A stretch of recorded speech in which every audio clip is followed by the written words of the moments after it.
Hey, this is Dr. Eric Fields. So today I'm discussing the law of diminishing returns as it applies to weight loss. And so the law of diminishing returns, if you're familiar with it, basically says that after a certain point, extra effort really doesn't yield much more benefit or that much more significant benefit. And this couldn't be truer for weight loss plans that are too strict or result in the person feeling way too deprived and way too uncomfortable. And, if you've been following me and, watching my videos, then by now I am not a fan of crash diets or really even diets in that sense of being short-term and temporary, and leading to a lot of weight loss, but the person feeling really, really deprived. And 9 out of 10 times, like I've said before, those kind of plans are going to fail because it's really simple. You can't stick with them. The two main premises that I have about successful food plans are that obviously they work. And secondly, which I feel is equally as important, it's something to stick with. So I wanted to go over an example with you today that really highlights this principle, okay? All right, so let's say you're at a certain weight and you've been maintaining that weight. It's a weight you're not happy with. You have, let's say, a good 30, 40 pounds of weight to lose, but you've been maintaining. You haven't been gaining any extra weight for a number of months, let's just say. You're in a maintenance phase. And let's say you've been eating about 3,000 calories a day on average to maintain that weight. Nobody eats, the exact amount of calories every day, even when they're tracking calories and they're on some kind of prescribed plan. But let's just say on average, it's about 3,000 calories per day.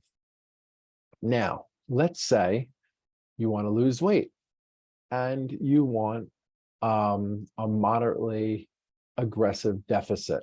Again, I hate using the word aggressive because it makes it sound like this is going to be painful or anything like that. But I don't mean it in that context. A weight loss plan, my view on that should never feel so uncomfortable or make you feel so deprived, right? But aggressive in the sense that it produces a good amount of weight loss each week. So I think a good amount of weight loss each week is 2 pounds per week. More than that, and your plan is then by nature going to be too uncomfortable and leave you too deprived. For most of us, that would be the result of a plan that resulted in more than 2 pounds of weight loss each week. Unless, I will add this caveat, you are really, really overweight in the sense that you have like 100 plus pounds to lose, then certainly more than 2 pounds per week is absolutely plausible. And that kind of plan would not create so much discomfort.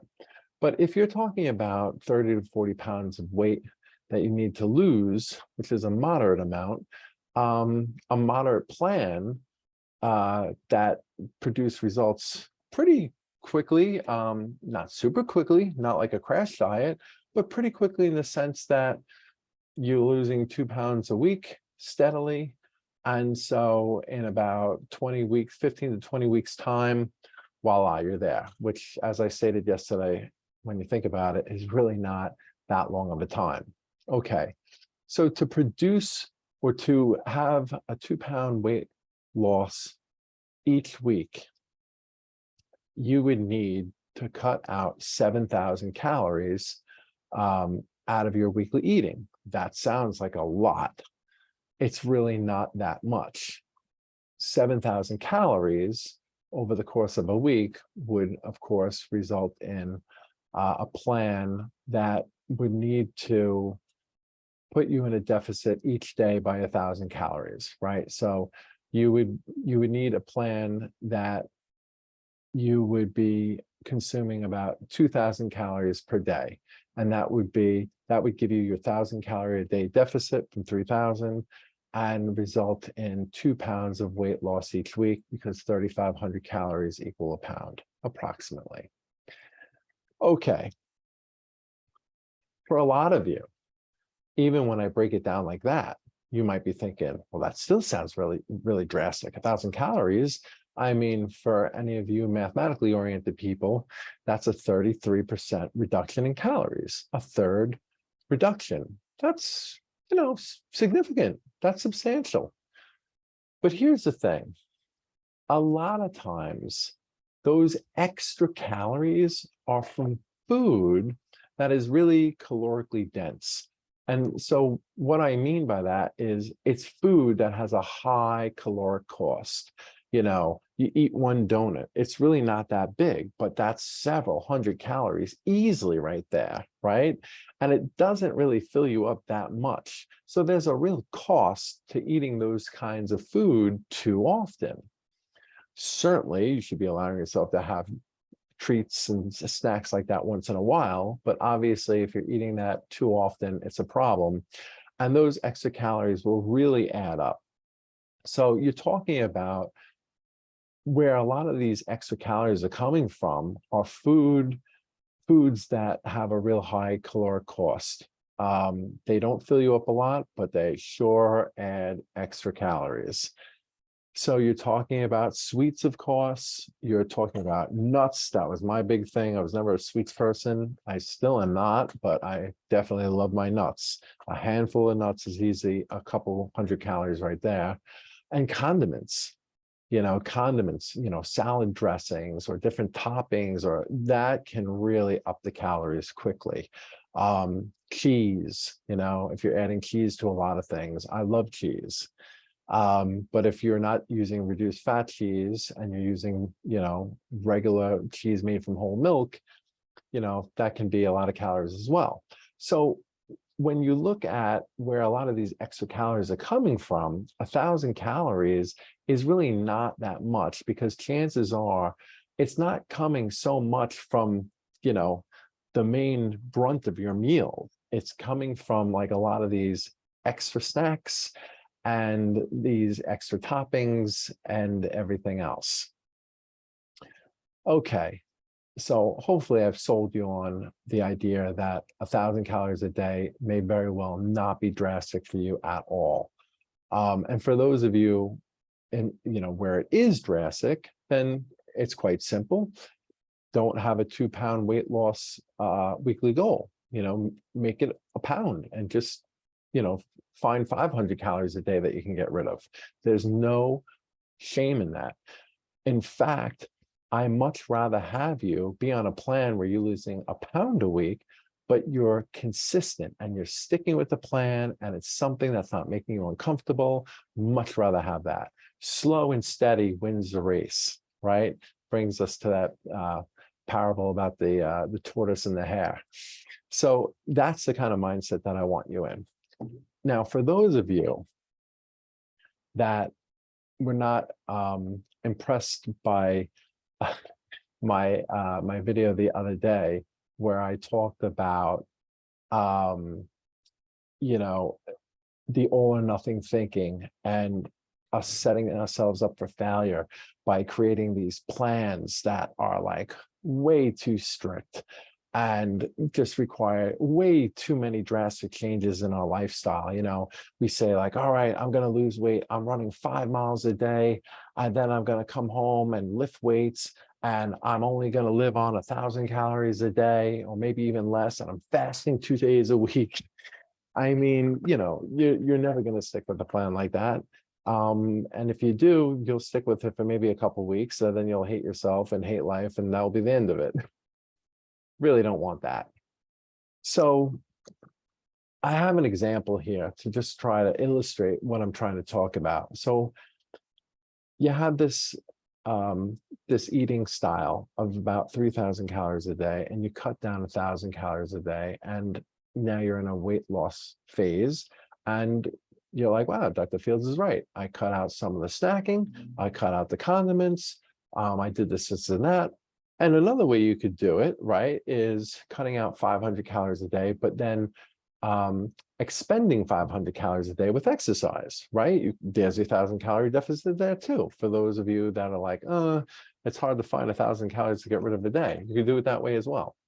And so you're going along on this plan either way, and you're like, wow, this feels fine. This feels easy. But then that all or nothing thinking starts creeping in, and you start saying, hey, I like this. This is great. I'm losing 2 pounds a week, but what if I could lose like 4 pounds per week and really speed this up? Because, you know, I'm impatient. I want to get this done as quickly as possible. Let's speed it up. Let's, you know, ramp up those results twice as fast.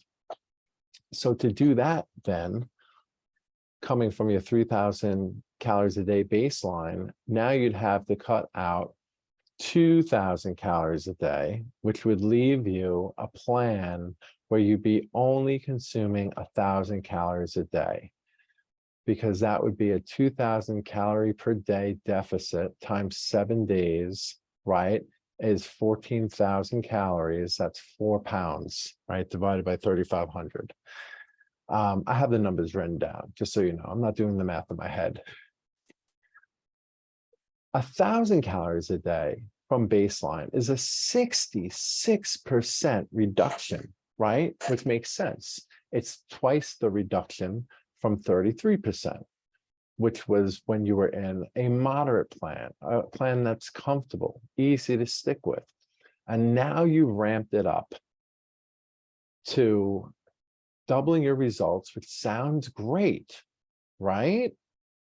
But let me tell you, whereas before I said finding 1,000 calories per day to get rid of is really not that difficult, finding 2,000 calories per day to get rid of, especially, and here's the context that's so important, especially given that your baseline was only 3,000 calories, that's very big.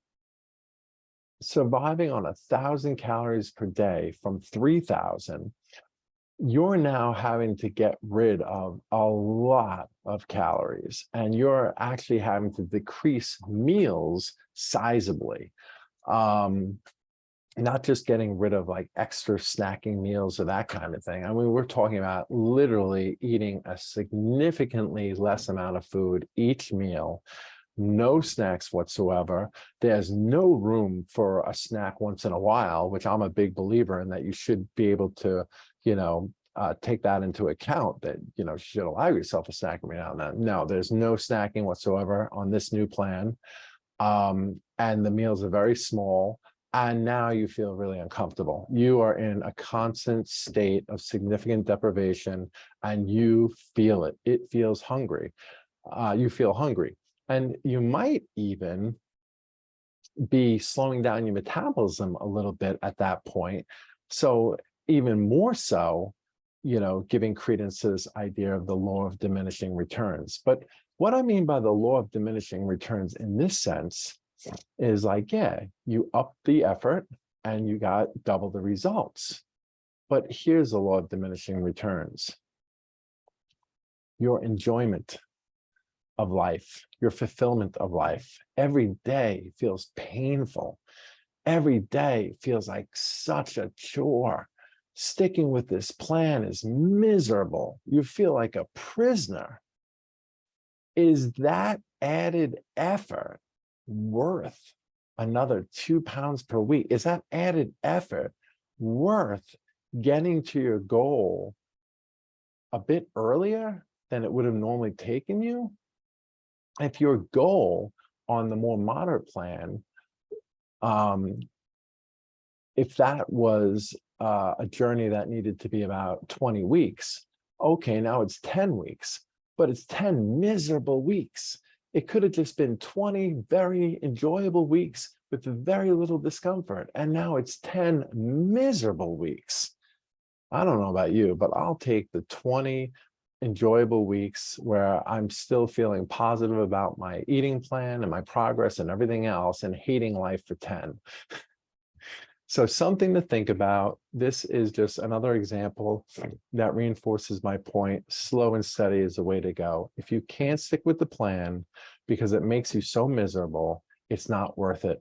And it's no wonder why you're never successful, or you haven't ever been successful in the past, because you've set yourself up for failure by putting yourself on these either prescribed diets that you find online, or making one yourself that's just way, way, way too rigid, too painful, and too uncomfortable. This is Dr. Eric Fields. I'll speak to you soon.